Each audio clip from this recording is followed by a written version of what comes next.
Well, I'm back. We had a good run, didn't we? A little streak of videos, and then I fell apart again. But now we're back, so it's this business. This is very much my second wave.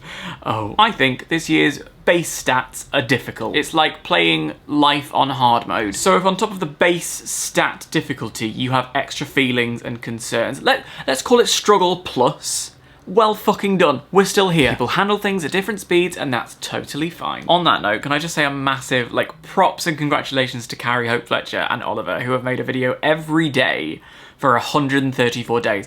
That's remarkable. I can't honestly in good conscience say that I've cleaned my teeth 134 days in a row. Fucking hell. Watch me jinx them now. Thought it'd be nice to catch up because things are different. I'm in a new space. The move happened, it was suitably stressful, the men scared me. What did I learn? You can never be too prepared. That's what I learned. In fact, I'm getting ready for my next move now. Just don't unpack. I live on a high street now, so it's very noisy outside. In fact, there's a man who's just started playing some bongos. Give me flashbacks to the bookshop in Trafalgar Square, which buskers. A beatboxer playing the Mario Kart theme pops the crowd huge, but if you hear that every single day for a week, I have a lawsuit pending with Nintendo. The room's nearly done. I have been waiting for a very specific desk to be in stock at church, and that's pretty much the last thing. So when that's in situ, maybe I'll do a tour. Also, my plants survived. That was wonderful. I was really worried about them. They've been very dear to me in lockdown. They're like my anchor. I talk to them. I did not see this for myself, but it's happened. I'm already picking out new ones, so we'll do a tour of those soon too. Maybe that's what this channel can be now. Like in a year's time, if you scroll through my thumbnails, it'll be like a flick book of me slowly turning into poison ivy. Now, it's hard to tell because of the fluctuating weather and,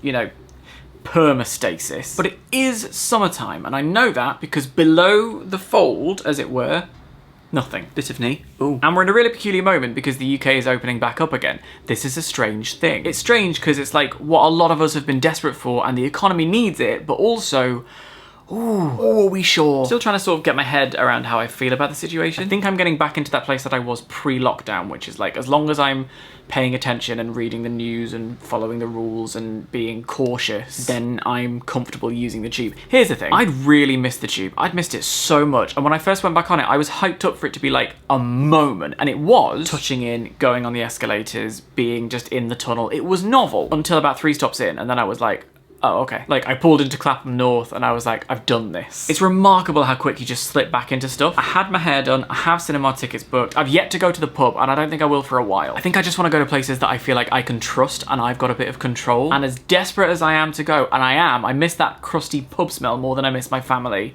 Sorry if they're watching, but they understand, they're northern. I just don't feel like I'd have as much control of the pub. I don't know why. But even as I'm saying all of this and I'm looking at all of the data and looking at the graphs, I'm still like, you know? And I don't think I'm alone, so I figured I'd ask how you guys are feeling, and we'd have a little group therapy. Share, you know? There were a few people feeling like cautiously optimistic, had some stuff they were looking forward to, and a few people feeling concerned. We're an anxious bunch, I tell you. But I picked out a few that I found quite interesting. I've been working in retail, so I've had no real choice but to get comfortable with the uncomfortable. I feel like when I've been thinking about dipping my toes back into the real world, I've really only been thinking of myself, and I haven't really given much mind to the fact that there are people who don't have a choice. In order for the shops to be open so that I can consider whether or not I go, they have to be there all day. With everything being so financially uncertain, you're not going to turn down the opportunity to do some work. So like being comfortable with the uncomfortable, that's a very good way of putting it. Drained. Everything I choose to do now seems to have so much weight. It's a lot.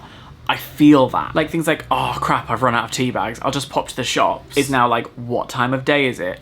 Are there going to be lots of people there? Will a lot of people be having the same thought as I am at the moment? Have I got a face mask? Is it clean? And even though those are all the right thoughts to be having, that's still a lot to think about. Everything I now choose to do seems to have so much weight. It does. That's exhausting. Acutely feeling the loss of time in my 20s when I had hoped to experience so much this year. Now, I have some things to say about this one because I turned 30 at the start of the year and my life doesn't look anything like I thought it was going to 6 months ago. It's completely different. There's some good in that, there's some bad in that, and I do completely understand the feeling like, well, I've just missed out on this year of my life. When you add that to the fact that we're a generation of people who feel like we've had a lot of opportunities taken away from us by people fucking up our economy, and then blaming us for liking avocados, the temptation to throw your hands up and just be like, oh, well, fuck it, is real. And I get it, and I think I don't want to dismiss that in any way, shape, or form because I have felt that. However, I'm getting to a point now where I'm like, I want to choose to respond to that in a different way. I want to look at it as like, hey, when I'm 60, I'll have a story to tell to someone else's grandchildren. We will build things back better and we'll have the opportunity to do the things that we want to do now later. It's frustrating, it's a kick in the gut, and it's hard not to take it personally, but we can't take it personally. We have to know that there are so many of us in exactly the same boat who feel the exact same way, that when we're through this, and I don't mean through this enough to dip our toes back in, I mean properly through this, then we'll stop buying live, laugh, love fucking fridge magnets and we'll start living, laughing and loving. Let's go out and do the thing. And it won't be time that we've lost. It'll be a reminder that sometimes the perfect circumstance for you to try something doesn't exist. For instance, I wanted to do a lot of traveling this year, but I was very much like, well, I'll have to have a really nice hotel. I'll have to do this, that. Fuck it. I'll find a cheap flight. I'll find a cheap hotel, I'll do the thing. I might text that person back, but actually I'm feeling a bit shy. Fuck it, maybe I should just text them back and fall on my ass. This is all stuff I think. I don't practice it, but I think it. It's a process, because like literally yesterday, I was feeling that whole thing of like, oh my God, I've lost a year of my life, and I really was trying to rebuild myself this year. I feel that despair, I feel that anguish, I feel exactly what you just said, so I would never try and dismiss it. I just want us, when we feel that, to try and not think about what we've lost, but think about what we will gain. Trick ourselves into positivity. It's easier said than done. I'm telling people I'm okay, but the guilt of not doing things eats me alive until I'm upset. Don't be guilty. Don't feel guilty if you don't want to do a thing. So when I booked my cinema tickets, I said to my housemate, hey, I'm gonna go and see a movie. Would you like to come? And they were like, in Central? And I was like, yeah. And they said, oh, I don't think I'm quite ready to go to Central yet. Completely fine. If someone judges you or makes you feel guilty for that kind of decision, clap back. Fuck that. Don't feel guilty. Do your research, read what's going on, see what you feel comfortable with at the moment, and do what you feel comfortable with, but nothing more. I'm a Brit trapped in America struggling with FOMO watching my home reopening. This is something I think about a lot, especially over the past 4 or 5 years.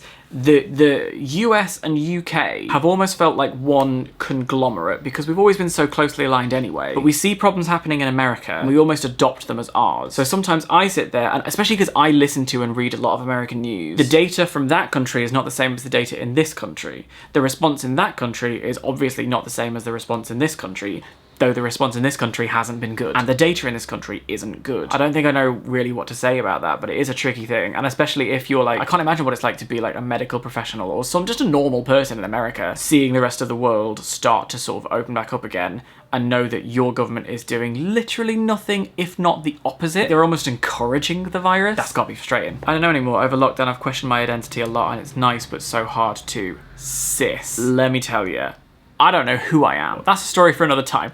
Let's not go there. A lot of time to reflect. Sometimes we can have too much time to reflect. I hate that I'm so scared to do normal things like go shopping but still don't feel ready. If you're not ready, don't. That's fine. That's completely fine. Don't be ashamed. Don't be scared. Like I said, no guilt. So you have to go at your own pace. I think we're all in the same boat, especially us in this little community where it's like we both really want to do the things but also are so conscious that doing the things might make the things go away again. And also we might get ill or we might make other people ill. It's a proper headfuck, as this one says. I honestly don't know what to do and what not to do at this point. It's all just weird, innit?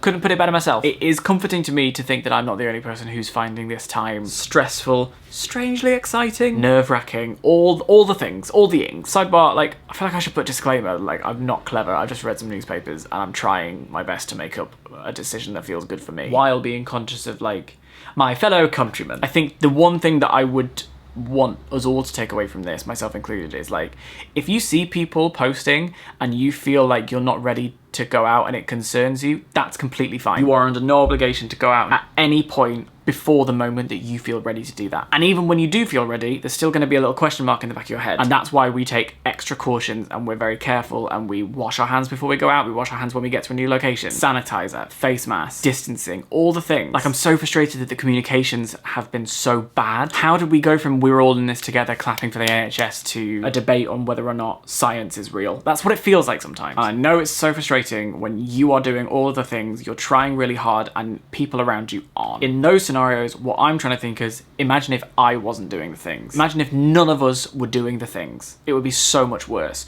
It's not as good as it could be, but we're trying our best. And that's not even that much of a comfort, to be honest with you, but it's something. It's something. Anyway, I don't know. Let's just keep our eyes on the news and keep a weather eye on the horizon. And most importantly, look after yourselves and each other. Yeah, that's it. Be good.